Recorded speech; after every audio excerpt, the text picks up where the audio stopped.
Have you ever felt super busy but not productive? You know, like you're climbing a ladder as fast as you can only to realize it's leaning against the wrong wall? Well, today we're diving into one of the most influential books ever written on this stuff, Stephen Covey's The 7 Habits of Highly Effective People. It's a game plan for personal and professional change, and we're going to break down why it's still so powerful today. I mean, just look at the impact. This book has sold more than 20 million copies since it came out back in 1989. And get this, its ideas are so foundational that President Bill Clinton actually invited Covey to Camp David to figure out how to weave them into his presidency. When a book reaches that level, you know it's not just a collection of tips. It's a whole new way of thinking. So, what's Covey's big idea? Well, he says that for about 50 years, the whole self-help world was focused on what he calls the personality ethic. You know, quick fixes, slick communication tricks, having a positive attitude. But Covey argues that real, lasting success comes from the character ethic. This is the deep stuff, principles like integrity, honesty, and justice. It's not about faking it till you make it. It's about who you truly are. Now, these 7 habits aren't just a random checklist. They follow a very specific path of growth, what Covey calls the maturity continuum. We all start out at dependence, where we rely on others. Then we grow into independence, where we can stand on our own 2 feet. But the ultimate goal, the highest level of effectiveness, is interdependence, where we team up with others to achieve way more than we ever could alone.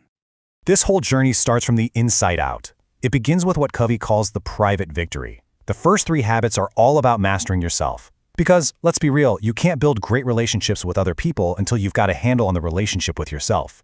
This is the move from being dependent to being truly independent. So, habit number 1, the absolute foundation for everything else, is to be proactive. This is the simple but powerful idea that you are the one driving your life. You're in charge. It's about understanding that space between what happens to you and how you choose to respond. And here's the key. Something happens, that's the stimulus, and then you react. But between those 2 things, there's a space. And in that space is your freedom, your power to choose how you'll respond based on your values, not just your feelings. As Covey puts it, you are the programmer, not the program. You get to write the code. Okay, so if you're the programmer, habit 2 is about figuring out what program you want to write. This is all about vision. It's about deciding right now what you want your life to be about.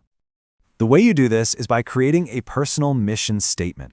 Think of it like your own personal constitution. It forces you to answer the big questions. Who do I want to be? What do I want to contribute?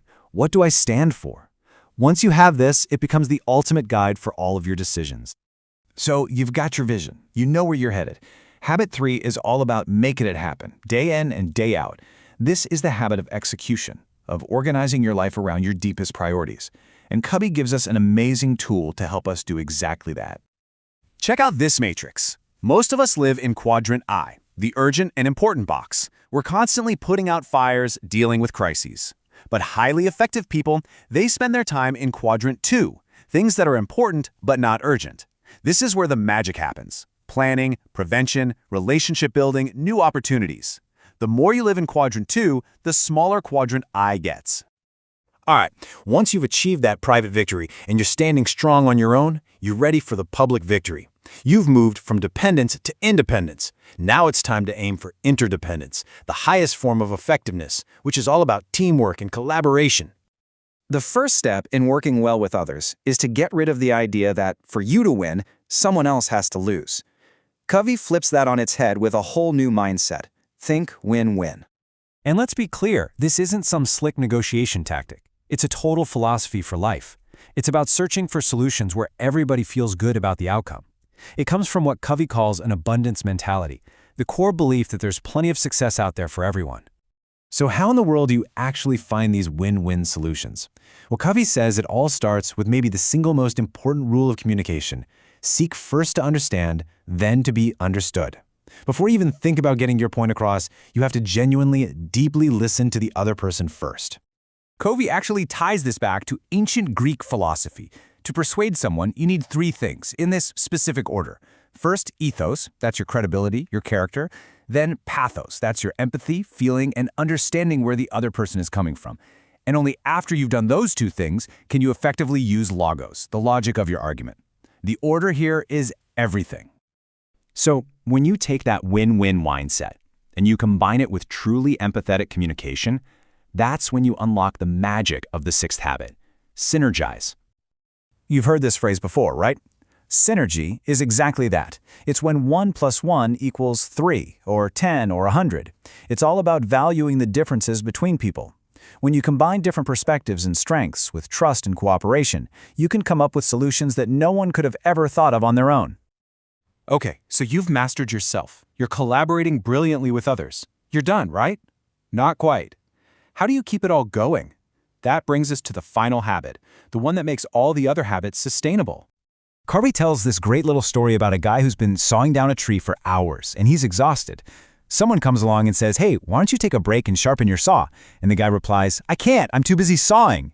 Habit 7 is simply about taking the time to sharpen the saw. It's really that simple. You are your greatest asset, and if you don't take care of yourself, you're going to burn out. This habit is all about investing in your own well-being so you can stay effective for the long haul, not just for a few weeks. And how do you do it? Covey says you need balanced renewal across 4 key areas of your life. The physical, exercise, nutrition. The mental, reading, learning new things. The spiritual, connecting to your values, maybe through meditation or nature. And the social/emotional, nurturing your important relationships. And this whole process isn't a one-and-done thing. Covey sees it as an upward spiral. With every turn, you learn something new, you commit to applying it, and then you do it. Each time you go through this cycle, you get to a higher and higher level of effectiveness. It's a lifelong journey. And that brings us right back to where we started. This whole framework leaves us with one final, powerful question we should all be asking ourselves. As you work hard, as you climb your own ladder of success, are you absolutely sure it's leaning against the right wall? Because at the end of the day, true effectiveness isn't just about getting things done, it's about getting the right things done.